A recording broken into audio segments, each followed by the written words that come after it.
তত্ত্বাবধায়ক সরকার ব্যবস্থা বাতিল করাটা যখন কোর্ট বলছেন অবৈধ, দ্যাট মিনস ইন আদার ওয়ার্ডস তত্ত্বাবধায়ক সরকার সিস্টেম বৈধ।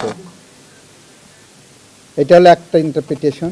দ্বিতীয় ইন্টারপ্রিটেশন হলো, আপনি যদি 13 অ্যামেন্ডমেন্টের জাজমেন্টের কথা চিন্তা করেন, 13th অ্যামেন্ডমেন্টের জাজমেন্টেও ওখানে 7 জন আনঅ্যানিমাসলি বলেছিলেন তত্ত্বাবধায়ক সরকারের আন্ডারে অন্তত 2টি নির্বাচন হতে হবে। 7 জনের মধ্যে আবার পরবর্তীতে 3 জন পোল্টি মেরেছিলেন। জ্ঞানপাপী একজন জাজ ছিলেন, খায়রুল হক নাম।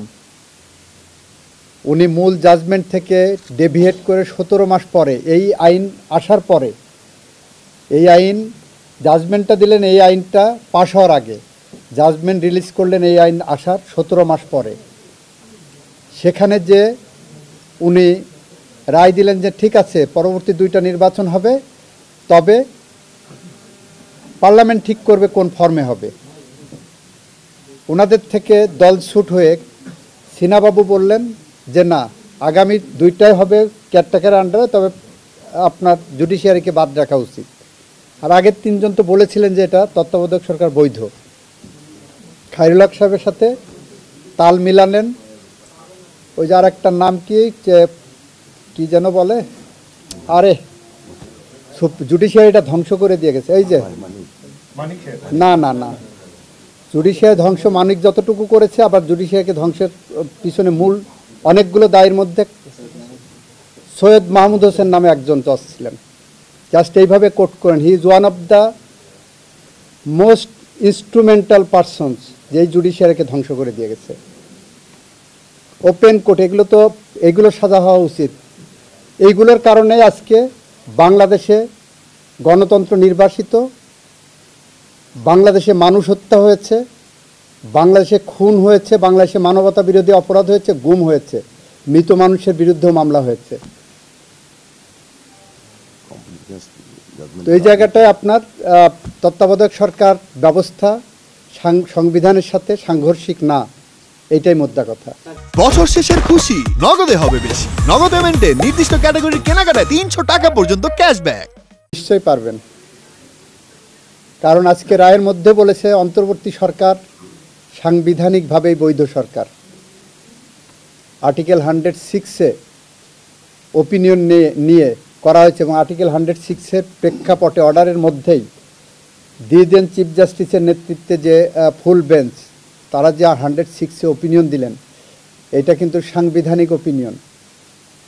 আপিল বিভাগের সাংবিধানিক ওপিনিয়নে বলেছেন, রাষ্ট্রপতি ওনাদের কাছে বলেছেন সংসদ ভেঙে দেওয়া হয়েছে, প্রধানমন্ত্রী চলে গেছেন, অন্য কাউকে ডেকে সরকার গঠন করা সম্ভব নয়। এই পরিস্থিতিতে রাষ্ট্রপতি অন্তর্বর্তীকালীন সরকার গঠন করতে আইনি কোনো বাধা আছে কিনা, সেখানে সুপ্রিম কোর্ট গোটা প্রেক্ষাপট বিবেচনায় নিয়ে সুপ্রিম কোর্ট বলছেন যে এটা বৈধ এবং সাংবিধানিক সরকার হবে। ওইটার সাথে তত্ত্বাবধায়ক সরকারের কোনো সাংঘর্ষিক কোনো পজিশন নাই। এই সরকার যদি 13 অ্যামেন্ডমেন্টের রায়ের পরে আমরা দেখি, অবশ্যই তত্ত্বাবধায়ক সরকার আন্ডারে হবে, সেই ফরম্যাটে চলে যাবে। কেন পারবে না?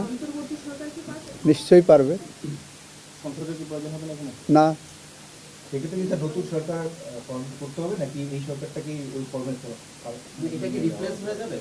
এই সরকারে রিনেমড হবে। যেমন আমি আপনাকে বলি, আপনারা জেলা ও দায়রা জজের নাম শুনেছেন।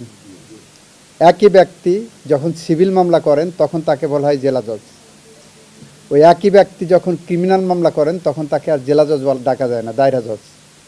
এই ব্যক্তিগুলোই যখন তত্ত্বাবধায়ক সরকার সিস্টেমে ব্যাক চলে যাবেন, ওনার তত্ত্বাবধায়ক সরকার প্রধান, এবং এটা হবেন, লেভেলটা চেঞ্জ হবে। এটা সাংবিধানিক কোনো সাংঘর্ষিক কোনো জায়গা নেই, অ্যাম্বিগুইটিরও জায়গা নেই। অন্যান্য মামলার পরে দেখা যায় যে আমরা বলি যে আমরা জিজ্ঞেস করি আপনারা খুশি কিনা, পরবর্তীতে কোনো পদক্ষেপ নেবেন কিনা। এখন তো মনে হচ্ছে যে আর পরবর্তী কোনো পদক্ষেপ প্রয়োজন হবে না। হাইকোর্টের এইটা রিট পিটিশনাররা এবং ইন্টারভেনাররা ঠিক করবেন। আমার কাছে যদি আপনি ইন্টারপ্রিটেশনের কথা বলেন, আমি বলবো অ্যাপেলেট ডিভিশনের যে রিভিউ পেন্ডিং আছে সেইটাকে বাইপাস করেই এই আইনেই এই রায়ের প্রেক্ষিতে তত্ত্বাবধায়কে ফিরে যাওয়ার সম্ভাবনা আছে। কেন আছে? তত্ত্বাবধায়ক 13 অ্যামেন্ডমেন্টের রিভিউতে গেছি। তত্ত্বাবধায়কের 13 অ্যামেন্ডমেন্টের জাজমেন্টের 2টা রেশিও, কোর্টের সামনে 2টা ইস্যু ছিল। এক, তত্ত্বাবধায়ক সরকার বৈধ না অবৈধ। ওই পার্টে 4জন বললেন অবৈধ, 3জন বললেন বৈধ তত্ত্বাবধায়ক।